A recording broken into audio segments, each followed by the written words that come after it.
So, if you are anything like me, at some point you may have thought hope deferred and weariness was one and the same. The two can overlap, but there are key differences. In this video, I'm going to show you what those differences are, and I'm going to explain to you how to overcome hope deferred. Welcome back to my channel, Bold and True in Christ. I am LaQuinta Obedi. On this channel, we pour back into our members to strengthen them when they're in their wilderness seasons, valley seasons, when they're suffering spiritual attack or spiritual warfare. I'm your prayer partner on this journey as we walk the walk of faith in boldness and truth. If you have any prayer requests, please feel free to email me at obedilaquinta@gmail.com, and I will be more than happy to pray for you. So, weariness, hope deferred. If you need to understand what weariness is, I did make a video on how to overcome weariness, but today we're going to focus on hope deferred. But I am going to give key differences on both. So, hope deferred is the emotional, spiritual discouragement that comes from waiting too long for something hoped for. It's not necessarily physical tiredness, but more about disappointment, frustration, or sorrow that lingers when prayers, dreams, or promises seem delayed. The result is a sick heart, feeling discouraged, weighed down, or even doubtful. Well, weariness is referred to as exhaustion, and that could be mentally, physically, emotionally, or spiritually, often from continuous efforts, trials, or burdens.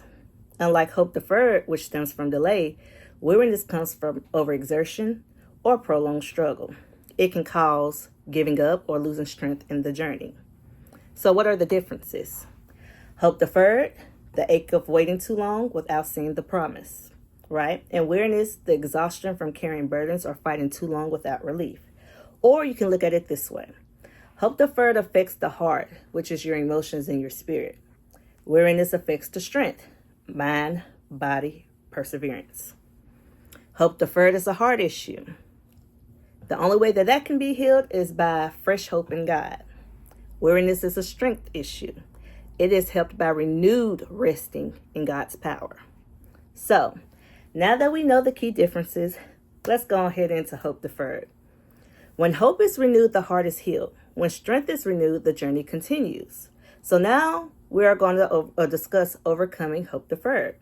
If you are like me, God has given you a promise years ago, and you have not seen that promise come to pass. For me, I know that my promise was, one of my promises, because I got many, was given to me about in 2015, and it still hasn't come to pass, right? So it can cause, doubt. You can question if, Lord, did you really give me this promise or not? Is it something that I might have, just thought of because my heart really, truly wanted this to happen? When promises are given, a lot of times biblically you have examples of them taking so long with different stories that you read. You have the story of Joseph. Joseph was a teenager when he was sold into slavery. Now God gave him this promise when he was a teenager that he would be ruler and his brothers would bow down to him. But that did not come about until he was an adult, right? Then you have Abraham and Sarah. They waited almost about 25 years, right? For their promise to come about and for Isaac to be born. Of course, they doubted God because at one point, Sarah just went on ahead and told Abraham to go have a baby with the handmaid. Now, I don't know if I would have been cool with that, but, back then culturally it was different. So, Sarah doubted, and because of the doubt, Ishmael was born. But even then, God still kept this promise years later, right? And then this is not an example particularly for a promise, but it was an anointing for when David was anointed. He was probably hoping that he would become king, long before he actually became king, which was almost about 15 years later, after a whole bunch of, processing he had to go through, running, fear, all that extra stuff that went in between the time of him being anointed and the time where he ended up taking the throne. So, scripture gives a lot of examples that sometimes when God gives you a promise, you have to wait a while. When our hope is delayed, it can weigh on our hearts. It drains our strength and it even affects our faith. Overcoming hope deferred doesn't mean pretending disappointment doesn't exist. It means learning how to walk with God while waiting for the promise. Here are some ways to do that. Number one, anchor your hope in God, not just the outcome. Sometimes we attach our hope too tightly to how or when something should happen. So I know sometimes people speak about how God might give them a time frame of when, he states that, his promise is going to come.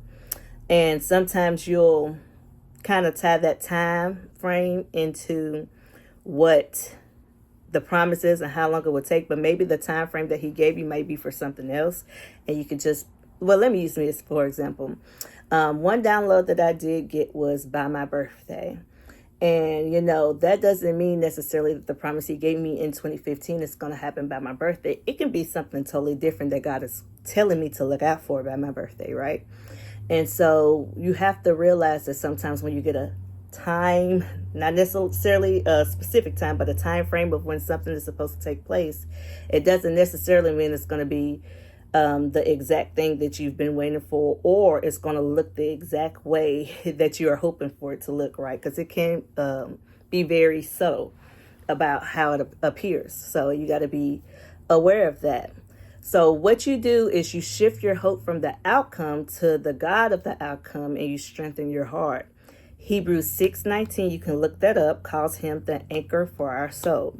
So paying attention to God, focusing on God and who he is. The fact that he even gave you a promise because he cares enough, right? That's the real beauty of it all, is knowing that God is going to come through. So keep that in mind. Number 2, you find strength in what God has already done. Recall past testimonies where God came through for you. Journaling or speaking these out loud helps remind your heart that delay is not denial. I think we all suffer from that or struggle from that, really, truthfully. To be honest, I remember a long time ago praying for my first home, and I was just so tired of living in an apartment. At the time, I was living in a 1-bedroom apartment. And I was just like, Lord, I want my home. I want my home. And I know he had promised me a home, but, just waiting for that to take place and how he was going to do it, because I was in college, about to graduate, struggling, really didn't have a really good job. I think I worked at Sears at the time. And so, not even knowing how God was going to come about getting me this house, right? But just knowing that he was going to do that. And so, when he finally did it, it's such a beautiful testimony, and I hope to give it one day, because I don't want to make the video too lengthy giving it now. But pretty much how he aligned everything for me to get my first house was amazing. I know my hands was not in it. I know everything that he did and aligned I could not have thought of or did myself. The way we even found our house was because I had visited a church, and the lady on that particular day stood up and gave a testimony about how she hopes her house sells for a particular amount. And so after church, I just went up to her and I was like, hey, I'm looking for a house. I'm praying for a house, and I just kind of discussed the house situation with her. And she was like, well, because it's the Sabbath, she don't want to discuss, any business. But she was like, I'll give you the information. And pretty much things just kind of dominoed from there. And it was a church I was visiting with my little sister. So it would have never taken place had God not ordered my steps and put in perfect alignment for everything to end up happening the way it happened for me to get my first home. So when I think about things like that, how God is strategic, right? It just gives you strength to know that he's already did something super, super powerful, miraculous, and he can do it again. He's not a God of just one miracle, right? And so just keep that in mind. Go back and remember something he's done for you, because all of us can think of at least one thing that he's done for us. Number 3, stay in the place of expectant faith. Hope isn't passive, it's active. Romans 12:12 says, be joyful in hope, patient in affliction, faithful in prayer. Keep praying, praising, and speaking life even when you don't see the fruit. You guys, there is power in the tongue. I don't think we realize how important speaking life is. Another testimony of mine. When I was hoping for my first child, I had been struggling to get pregnant for about 2 years. And so, I was believing God because he had already shown me I would have a child. My sister ended up in the hospital because she had a lupus flare. This is the first time we were finding out she had lupus. It was very scary. She was in the hospital. They was like, if we didn't catch it when we caught it, because she had fluid on her heart, it could have been very, very ugly. So through God allowing that to happen for her, and we ended up in the hospital, it was a blessing that she got healed and was okay. But in the hospital, I was speaking life over her, and I was like, it's okay, everything's going to be okay. You're going to come out this hospital fine, and hopefully next time we're in the hospital as a family gathered, it'll be because I'm giving birth. At that very moment, I did not realize that I was pregnant with my first child. And just speaking that and having faith in knowing what God told me to in that moment, I was carrying. Before that year is out, the very next time the family was gathered in a hospital, I was giving birth. That's how the family ended up in the hospital gathered again. It wasn't for any more lupus flares. It wasn't for anything else, that could cause you to go to the hospital. It was literally because I was giving birth to my first child. And so that is how amazing God is. You just have to have faith, and you have to speak it, and you have to believe it, and you have to hold on to that word that he's given you. So number 4, allow God to refine you in the waiting. Sometimes delay is God's way of maturing us, preparing our character for the blessing. Ask him, what are you shaping in me while I wait? In this suffering season that a lot of us are experiencing, like I told you in my past video, if you haven't just watched the last one, God is bringing us into purpose. Everything that he takes us through or allows to happen is for the glory of him. He's working it together for our good. And so when we are waiting on that promise, why are we waiting? Have you ever stopped to ask God, what do you want me to do in this season? How can I steward and usher this season into being the best steward of the promise when I get it, right? We're so quick to not wait and run into something, or in sense create an Ishmael, that we don't give time for God to work on us and put us in positions to where we can handle a big blessing. I'm saying that because I was talking to a friend one time, and the friend was also telling me how the struggle of her trying to conceive was, and how long she had waited to finally have a baby. And one of the things she said that stuck with me was the fact that, if God would have given me that child at the time that I wanted it, I wouldn't have been ready for it or prepared for it. Now, mind you, honestly, you can never be ready for a kid, because kids will throw something on you, be like, hey, what is this? But for real, the fact that she had said that, it just made me think, because she went on to explain why she knew she wasn't ready at the time when she was wanting and begging God for it. And to be honest, a lot of us aren't in a position where God can give us that promise where we won't, squander it. And so he waits for us to be at a certain place and maturity level before he'll give us the promise that he's promised us. And so while you're waiting, ask him, what can I be growing in? What can I be developing character-wise? If it's a situation where you've had something he's taken away, but he's promising to restore it, where there's a relationship with your child, with your spouse, whether it's a job where he's trying to put you in a different position and you want to be promoted, right? You have to make sure that you know what you're doing in the position that you're at before, he promotes you, so that you have the knowledge and the wisdom in order to lead other people on that job, right?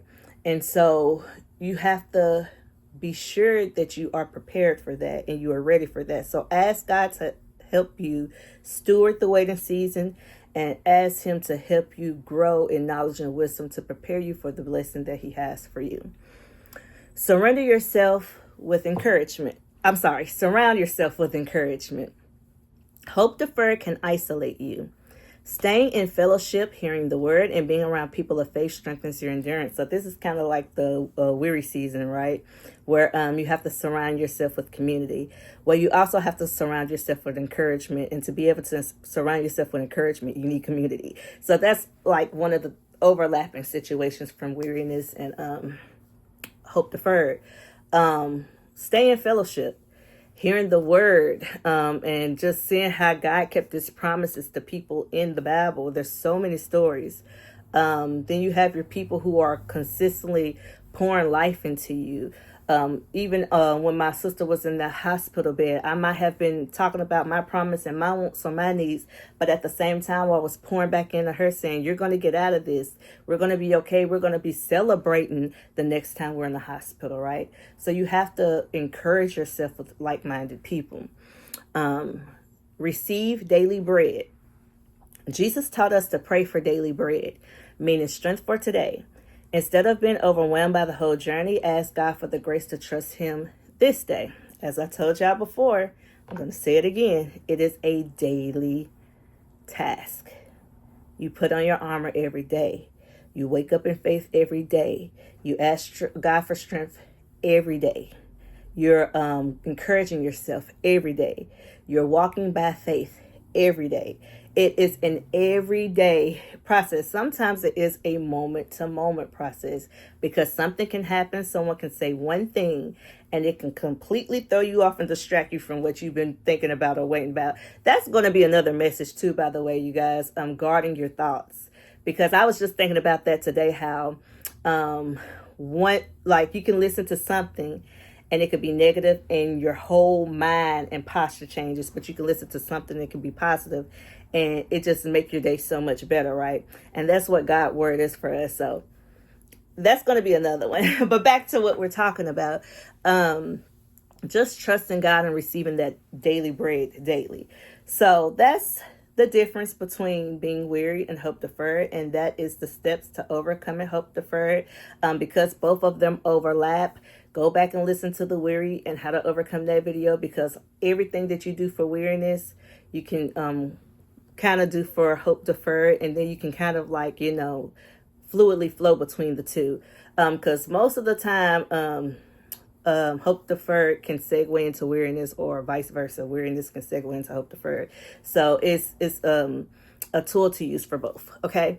So in short, the cure for hope deferred is not giving up hope, but redirecting it back to the Lord and trusting his timing, which always brings life. And with that being said, you guys, I hope that blessed you. I'm in it with you. As I always say, we're taking this a day at a time, and we're fighting daily for God's blessings to overflow in our life during this season and after the season when we're in our promised land. That being said, I hope you all have a beautiful, beautiful day.